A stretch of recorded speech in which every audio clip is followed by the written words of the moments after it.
Hey guys, today I'm going to be talking about my experience boarding my reactive dog Remy. We're going to be talking about how to choose a boarding facility, which questions to ask, and how you can set up your pup for success. In the past, I've been really reluctant to board Remy. I've turned down a lot of vacations and getaways due to my hesitancy to leave Remy behind, but with my old college friend's wedding coming up that I really didn't want to miss, I decided this was a good time to try out boarding. Part 1. Finding a boarding facility. Not all boarding facilities will take reactive dogs, so having a problem boy like Remy will narrow down your options quite a bit. The reason for this is that a lot of boarding kennels have doggy daycare as a primary component of the care they're offering.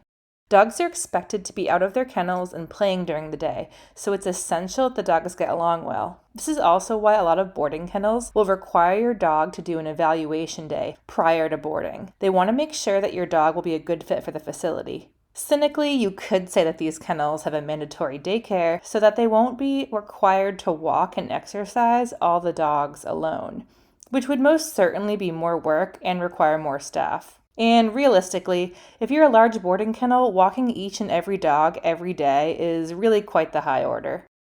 To find boarding kennels near me that take reactive dogs, I posted on a Facebook group associated with the shelter I adopted Remy from, and I got a few recommendations from folks. I also manually reached out to several boarding kennels to ask if they take reactive dogs. After narrowing my options down to a few that take reactive dogs and have good reviews, I dug in more to explore what Remy's day would be like at the kennel. Some kennels will offer luxury or upgraded kennel options. These spaces tend to be quieter and more isolated, and I'd highly recommend this option for any reactive dog. Several boarding places I looked at required extra fees for having staff members take your dog on a solo walk each day.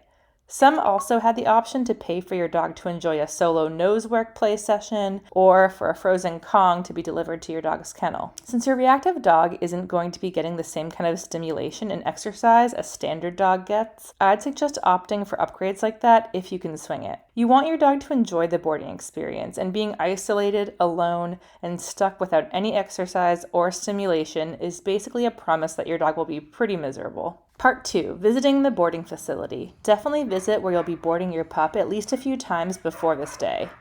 The more often you can visit, the better. You want your dog to get familiar with the environment. This is true for any dog, but it's especially vital for more anxious, reactive canines. I ended up choosing to board Remy at a kennel called Dog Camp in Dripping Springs, Texas. Since the location I was boarding Remy at was over half an hour away, we only got to visit once before his stay, but we managed to spend a solid 20 to 30 minutes there. We went in to visit the lobby and said hi to some of the staff members, and also walked around to explore the grounds a bit. Part of the reason why I chose this kennel is that the environment is really neat. I love all the trees and vegetation surrounding the area. Dog Camp also has a special option for reactive dogs where they spend several 20 to 30 minute sessions each day in their own private kennel run.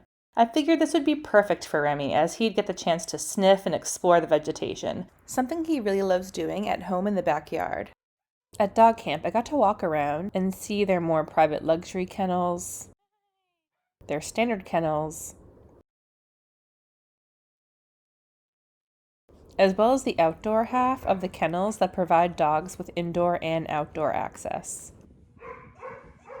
Part 3. Questions to ask the boarding kennel. Some questions you may want to consider asking prospective boarding facilities include: what's the average daily schedule for a dog at your kennel? How often will my dog be taken out of his kennel? Where will my dog spend his time when he is not in his kennel? Will my dog be taken for walks? Is that an option I can pay for? How often will my dog be fed? What supplies should I bring with my pet for his stay? What happens if my dog has an accident in his kennel? What happens if there's an emergency? Are the dogs given any kind of enrichment or activities inside of their kennel? And if your dog is doing daycare, you may want to ask, what happens if my dog doesn't get along with another dog? What happens if my dog gets attacked by another dog? Are the dogs separated into smaller groups, or do they all play together? You want to look for a facility that is separating the dogs based on size and temperament. Avoid facilities that just put all the dogs together without any division. If your dog will be doing playgroup, make sure to see where the dogs play. Ideally, you want a natural grass area with plenty of objects like agility ramps or playground pieces. Turf is okay too. What you just really want to avoid is if the dogs are being kept in a large cement building with no stimulation and no objects around, you could be putting your dog in a very dangerous situation. You can read our full guide on how to choose a doggy daycare for more info about what to look for when it comes to dogs who will be doing group play. We'll put that link in the description below. Part 4. Prepping for the stay. I knew this experience would be tough on Remy, so I made sure to pack a bunch of his favorite things for his stay. I brought his bed, some toys, and some chews to leave in his kennel. I even brought his crate when I thought he might be housed in a more open area, but luckily the staff were able to book me into a luxury suite at the last minute. If your dog does need to be housed in a more open kennel area, you might want to consider using a sheet or towel to block some of the view. I also packed several frozen Kongs and licky mats, enough so that Remy would get 2 each day. Even with the more private suites, I figured Remy would be pretty stressed, and the frozen goodies would help calm him down. Part 5. Leaving Remy behind. I was quite the nervous dog mom dropping off Remy, and I made sure to allow some extra time before my flight to sit in Remy's kennel and get him comfortable. Each kennel here also has an outdoor portion so that the dogs can have indoor and outdoor access. Unfortunately, poor Remy was pretty nervous about the rubber flap separating the 2 sections, but staff told me he did get the hang of it eventually. As soon as I closed Remy's kennel door, he started barking. I could tell he was pretty nervous, but at this point all I could really do was take off for the airport. Good luck, buddy! While I was away, I emailed the office, who promptly responded with updates. I was told Remy was eating like a champ. No surprise there. Before we go pick up Remy, I want to add a quick reminder to like and subscribe so you never miss new videos from Canine of Mine. Part 6. Picking up Remy. I was so excited to pick up Remy after my weekend out of town.